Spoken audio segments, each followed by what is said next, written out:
Et si je te disais qu'il existe une technique qui te permettrait de te gaver durant ton cheat day sans aucune conséquence sur ton poids?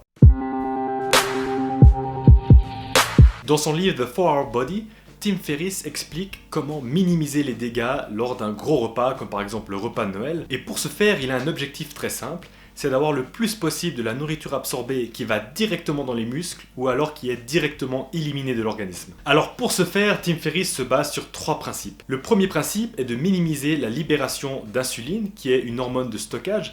Alors pour faire très simple, l'insuline, c'est simplement une hormone qui va maintenir le niveau de sucre dans le sang à un niveau stable. Alors quand tu manges beaucoup de sucre, eh bien c'est l'insuline qui va venir, qui va prendre ce sucre et qui va l'amener dans les tissus musculaires, dans le foie, puis ensuite dans les tissus adipeux qui sont les graisses. Alors son rôle est évidemment essentiel car sinon on aurait beaucoup trop de sucre dans le sang, c'est le problème des diabétiques, mais ça n'est pas sans conséquence car les 2 premières réserves que sont les muscles et le foie sont vite saturées et donc ensuite l'insuline apporte le sucre dans les graisses. Donc le but ici est de limiter la production d'insuline et pour cela Tim Ferriss apporte 3 solutions.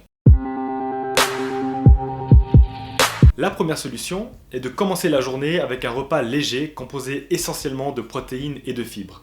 Alors pourquoi les protéines et les fibres? Eh bien parce que ça va nous donner un sentiment de satiété et on va donc moins manger sur la journée. Un deuxième type est de consommer des petites doses de fructose. Le fructose c'est simplement le sucre des fruits, avec par exemple un jus de fruits. Et selon Tim Ferriss, cela permettrait de lisser la courbe de réponse de l'insuline au glucose. Et un dernier type est de consommer du jus de citron. Cela permettra en effet de baisser de 10% les pics d'insuline. Un deuxième principe qu'apporte Tim Ferriss est de faire en sorte d'avoir les aliments qui sont éliminés le plus rapidement possible et pas absorbés par l'organisme. Et pour ce faire, Tim Ferriss propose de boire du café ou du yerba maté.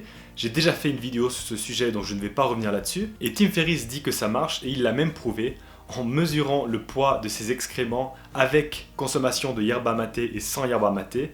Et quand il consommait du yerba maté, le poids de son caca était simplement beaucoup plus élevé. Et un dernier principe que nous donne Tim Ferriss est de faire 60 à 90 secondes de squat juste avant le repas et la même chose, 60 à 90 secondes de squat 1h30 après le repas. Alors ça peut paraître un peu étrange comme ça, mais en fait le principe est tout simple.